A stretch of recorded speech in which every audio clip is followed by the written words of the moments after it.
Welcome back, Ebenezer family. Once again, I am Minister Lonnie Harris, and we have with us. Oh, me? Okay.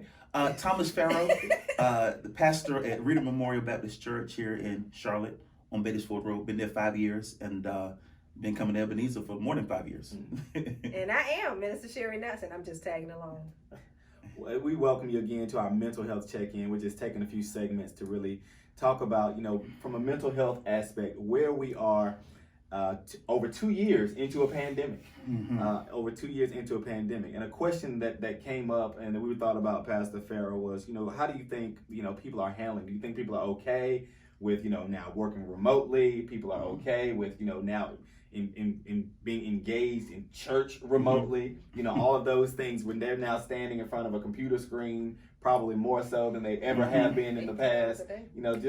How does that affect, how does that affect people's mental? Even our children were in school for a year, 2 years, in that same capacity. But there are some people that still don't hug. You go to that. Working from home and being isolated. Remember, man was not created to be an island unto himself. We are social beings. Yeah, so it's very, very challenging. I find, and my observation has been that people are increasingly not well. Wow. And I think I see it playing out a lot of ways. For one, let's talk about working from home. Sounds great. It has blurred the lines. Sounds great. It has blurred the lines for many when it comes to work and home, right? It's the same space. So if you don't have discipline and boundaries and these kind of things, it can be kind of problematic. It's not good for people to be alone. Right, because man, exactly, right, right, not meant to be alone. And so, and I can be honest. There are some people who, during this pandemic, and I'm not. If I hit you, I'm not aiming for you. It's all right. You just kind of got in the way. Some people, look, prior to the pandemic, may have had one little glass of wine to help the stomach at night. It's a little toddy. It's a toddy. Paul told, I know how toddy. Wine for the stomach's Look for your tummy. infirmities. Yeah, a little bit for your tummy infirmities. I can go to sleep at night. But you went from that being a 8 p.m. thing to being, lunchtime. Yeah. And. Right. And exactly. And, woke up in the morning. Hey, look, why not? So I saw people who were doing certain things in moderation, but from being home, new hobbies and habits, some of which were not healthy. That's right. Some of which were not healthy. So some of these coping mechanisms. Some people had picked up weed. Absolutely.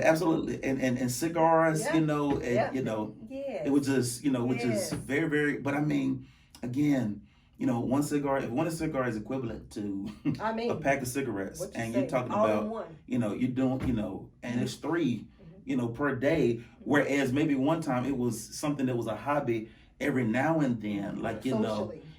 So now that people are coming out of the pandemic, I'm wondering, how did we come out of some of the bad habits that people slipped into that are affecting them? And the reason I think this ties into mental health is because much of this was done as a coping mechanism. Come on. Right? And in the dark.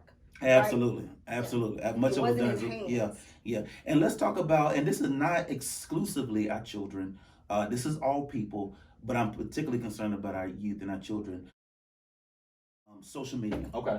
It has intensified Everything. so much, right? So And there's so many different platforms. Absolutely, there's so many platforms. So let's just take one small example, like bullying, right? It's like that. Golly, I mean, I'm only 37 years old. To be bullied was one thing, 20 years ago when I was in school. These days, I mean, it's like it's extreme. Sin that leads unto death. There is a Instantly. So I had a church member, God bless him.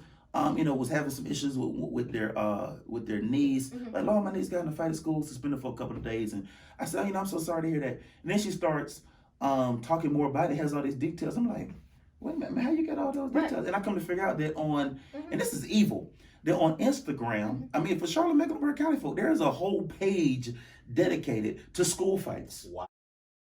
Are you kidding? Like somebody uploads it? Absolutely. And it's not taken down? No, it's not. It's not, because it doesn't. Wow. It's evil, but I guess it doesn't fall outside the lines of anything. So there's a whole page on Instagram strictly for school fights, mostly in and around And what are we Charlotte, learning from Mecklenburg County. that? Oh, Right. I'm sorry. So now, that poor child who already went through some bad experience is It's being been played and and replayed. Yeah. And you can pull it down with screenshot recordings. Okay, And yeah, so put it back up. yeah, so with all this kind of going on, to me, I really liken, and I feel bad for our children because I think they're going to be they are being tried by the fire. Weaker and wiser. Exactly. We have to figure out social media, I contend, is junk food.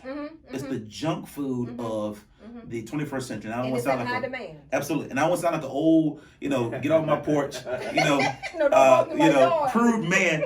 Hear what I'm saying, people of God. In terms of like, in the same way, now we have like quite literally have junk food, right? So candy bars, potato chips, all that stuff is there.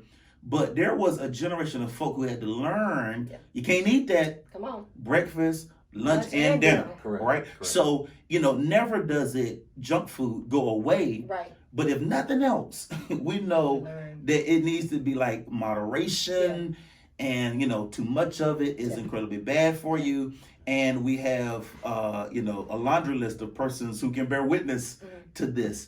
And my thing is, when it comes to social media, I feel like our children and young adults or who are just growing up with this stuff are experiencing it on the worst parts of it. And it would be one thing if they didn't hit it until they got in middle school, but 3-year-olds, know how to navigate Facebook and things like that. Ain't no doubt about that. Ain't no doubt about that. And every time we figure out one platform, we move to another. Here it is.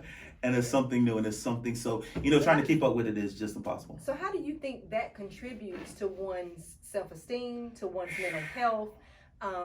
You don't have to be alone. And I think that it would make somebody more of a recluse, especially like you said, if somebody can just keep replaying it and replaying. And if you want to be an even bigger bully, you just keep sending them text messages or emailing it to them, then you upload Friends, it on YouTube. look, study after study after study. There's some things that are debatable, some things where there's varying opinions on.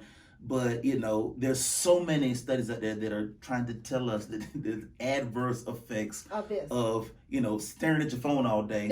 When it comes to, and we're talking about esteem and mental and emotional health. There's so many studies that are telling us, trying to tell us how problematic this is, and I think we're missing it because we're too busy scrolling. So along that lines, we've had, not that we haven't had mass shootings before, but since 2020 up until now, we've had, I don't know how many, countless mass shootings. I mean, they're everywhere, literally everywhere. Grocery stores, the funeral sites, burial sites, schools, elementary school. What did these 6 and 7-year-olds do to anybody? Then you have the suicide rates. They've gone up, or they've become more publicized. Because one study I looked at said that there was a decline, and I was like, I beg to differ with that. But I do know that they're more publicized, and just high power people, high profile people.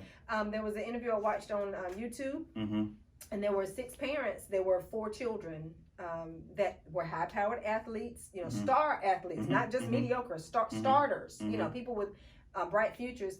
All of them committed suicide.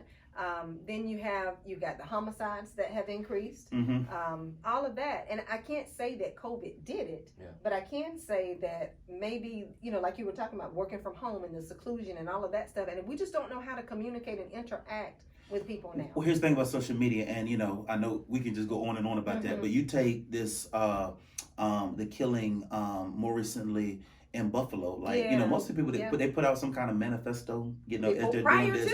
That was on social, and they were trying to make something out of that.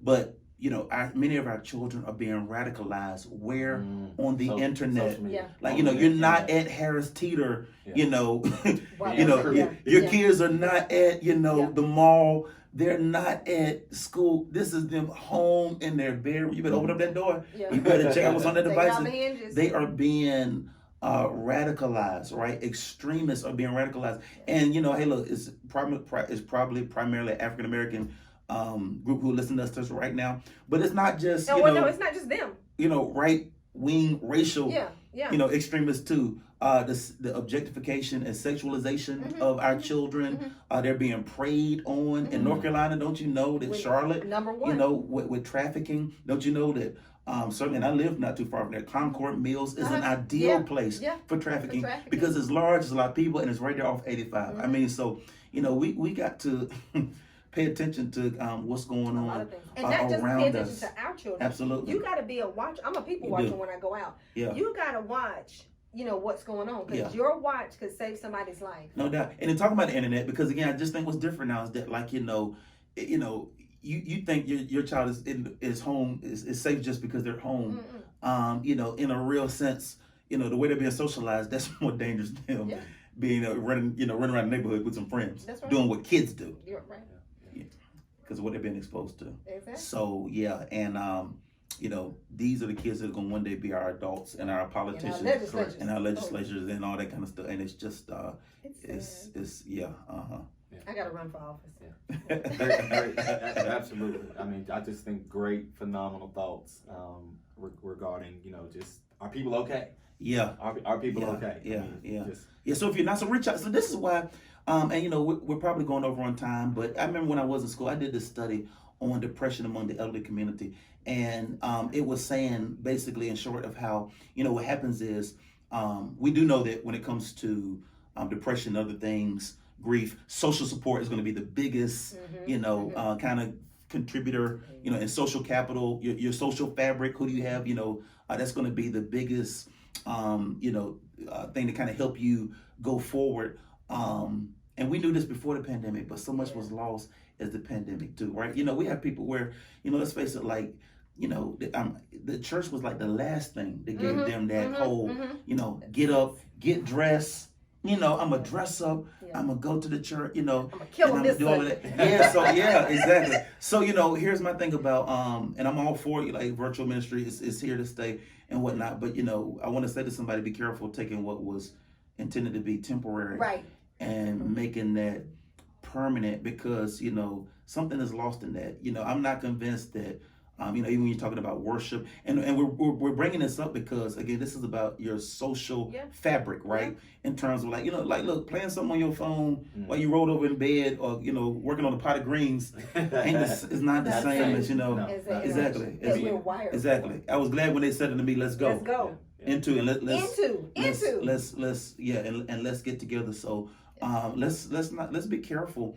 As church communities, everything is not intended to just be virtual. That we still need engagement. We still need social support, and we still need dare I say to touch one another. Yeah, because I'm a talker. Y'all didn't know that, did you?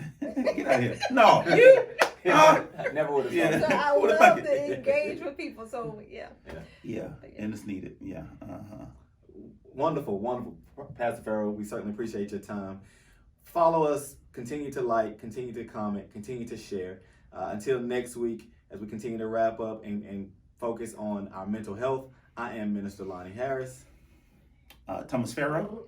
And I am Minister Sherry Knotts. We'll see you next week. God bless you.